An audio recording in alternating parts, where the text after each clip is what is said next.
अस्सलामुअलैकुम दोस्तों, welcome to मियां भाई न्यूज़। अभी आपके स्क्रीन के ऊपर आप जो वाकया देख रहे हो, ये पूरा वाकया हैदराबाद के ओल्ड सिटी के इलाके चंद्रायन गुट्टा का है। Routine drunk and drive checking के दौरान अचानक जबरदस्त टेंशन पैदा हो गई। चंद्रायन गुट्टा क्रॉस रोड पर ट्रैफिक पुलिस अपनी नॉर्मल ड्यूटी अदा कर रही थी और गाड़ियों को चेक कर रही थी। इसी दौरान एक ऑटो रिक्शा ड्राइवर को रोका गया, जिसके बारे में पुलिस को शक हुआ कि वो शराब के नशे में गाड़ी चला रहा है। चेकिंग के बाद ये बात कंफर्म हो गई कि ड्राइवर नशे की हालत में था। पुलिस ने प्रोसीजर के मुताबिक ऑटो रिक्शा को सीज कर लिया और उसे पुलिस स्टेशन शिफ्ट करने की तैयारी शुरू कर दी। लेकिन इसी वक्त सिचुएशन ने अचानक खतरनाक मोड़ ले लिया। ऑटो ड्राइवर ने गुस्से और नशे के हालत में हद पार कर दी। इसने अचानक एक जिंदा सांप निकाला और ड्यूटी पर मौजूद ट्रैफिक पुलिसमैन को धमकाना शुरू कर दिया। ये सांप लहराता हुआ पुलिस वालों के सामने खड़ा हो गया और जोर जबरदस्ती से डिमांड करने लगा कि उसका ऑटो तुरंत वापस किया जाए। इस हरकत से यहाँ मौजूद पुलिस स्टाफ ही नहीं बल्कि आम लोग भी खौफ और पैनिक का शिकार हो गए। चंद्रायन गुट्टा क्रॉस रोड पर कुछ देर के लिए अफरा तफरी का माहौल पैदा हो गया। लोग हैरान रह गए कि कैसे एक मामूली ड्रंक ड्राइविंग केस इतनी बड़ी तमाशा का सबब बन गया। ट्रैफिक पुलिस ने हिम्मत और समझदारी से काम लेते हुए सिचुएशन को कंट्रोल किया और ड्राइवर को काबू में लिया।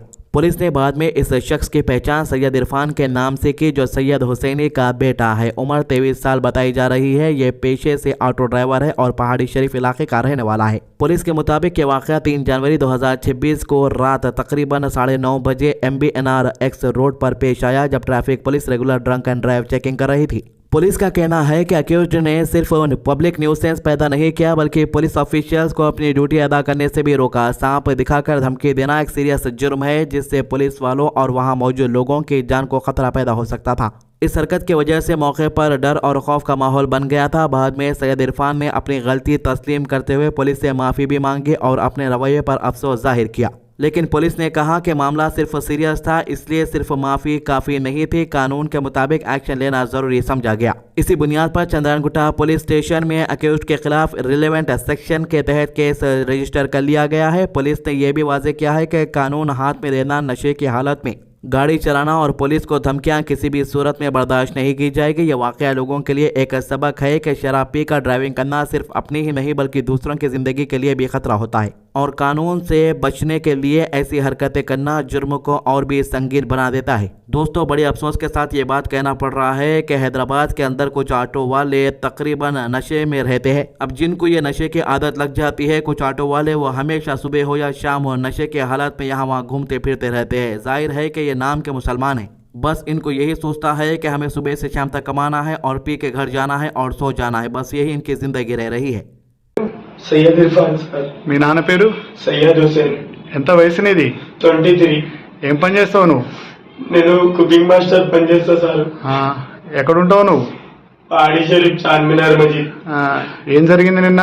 నిన్న డ్రింకింగ్ డ్రైవ్ పట్టుకుంటే ఆ సార్ని చచ్చిపోయిన పామ్ అయితే భయపెట్టించిన సార్. ఇప్పటి నుంచి తప్పు చేయను సార్. ఎందుకు భయపెట్టించినావు? ఎందుకు భయపెట్టి? బండి ఇచ్చి పెడతారేమో అని భయపెట్టించిన సార్. ఎన్ని కోటలు తాగినావు?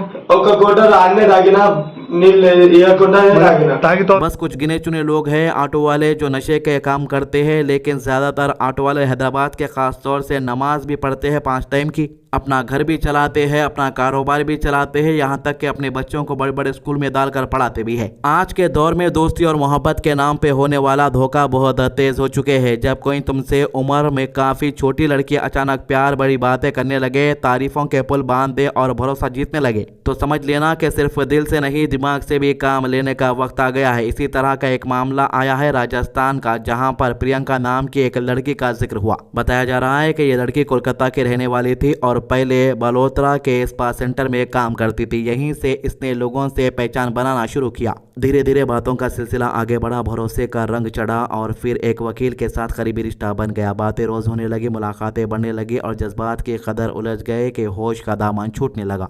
इसी दौरान लड़की ने बरमेर शहर में एक कमरा लिया। यहाँ पर मुलाकातें और ज़्यादा प्राइवेट होती चली गई। इल्ज़ाम यह है कि इसी बीच कुछ ऐसे वीडियोस बना लिए गए जो बाद में धमकी का जरिया बन गए। आजकल ऐसा हो गया कि कोई लड़की बुलाने से पहले ताक में रहते कि कब बुलाते बोल के, ये भी नहीं सोचते कि अंजाम क्या होता। कहा जा रहा है कि इन वीडियोस को वायरल करने की धमकी देकर 40 लाख रुपए की डिमांड की गई। सिर्फ यही नहीं, बाद में एक बिजनेसमैन के साथ भी ऐसे ही दाव खेला गया।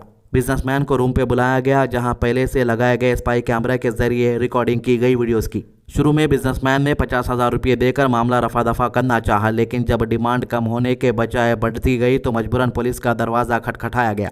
पुलिस ने कार्रवाई करते हुए प्रियंका उसके साथी कमल सिंह को गिरफ्तार कर लिया है, जबकि एक तीसरा शख्स अभी भी फरार बताया जा रहा है। ये भी कहा जा रहा है कि ये धमकियां में झूठे केस लगवाने की बात भी की जा रही थी। आखिर में जो लोग दूसरों को फंसाने का जाल बिछाते हैं वही खुद कानून के जाल में फंस गए। ये पूरा मामला एक हनी ट्रैप के तौर पर देखा जा रहा है, जो एक सख्त वार्निंग है कि भरोसा और जज्बात के साथ जरा सी लापरवाही जिंदगी की इस मोड़ पर ले जा सकती है।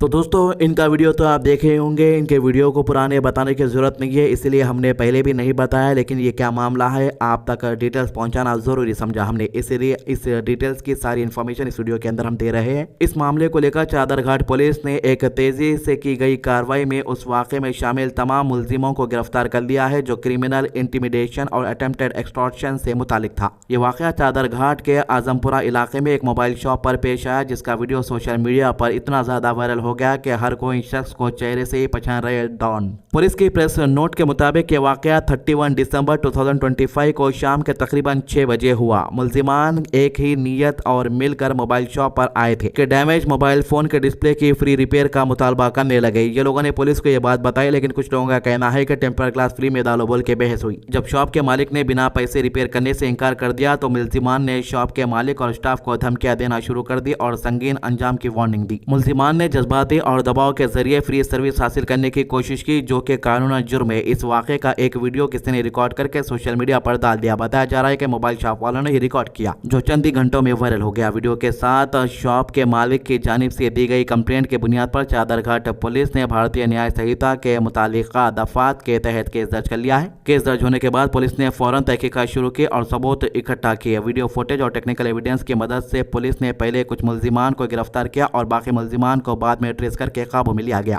पुलिस का कहना है कि वाकये में शामिल कोई भी शख्स कानून से बच नहीं पाया। गिरफ्तारी के बाद तमाम मुलजिमान को अदालत में पेश किया गया, जहां से इन्हें जुडिशियल कस्टडी में भेज दिया गया। कार्रवाई के दौरान मुलजिमान ने एक वीडियो भी रिकॉर्ड किया, जिसमें उन्होंने अपने किए पर माफी मांगी, अपनी गलती को तस्लीम किया और ये यकीन दिलाया कि आइंदा इस किस्म की रिवायत दोबारा नहीं दोहराएंगे।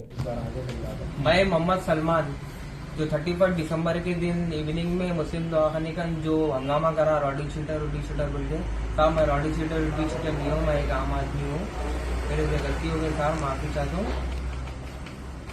और चादरघाट स्टाफ से भी माफ़ी चाहता हूँ। अगर मेरे से नेक्स्ट टाइम अगर गलती हुई तो साहब लोग जो भी सजा दिए, पनिशमेंट दिए, वो सब मंजूर है साहब मेरे। सॉरी साहब, नेक्स्ट टाइम नहीं होता सर ऐसा।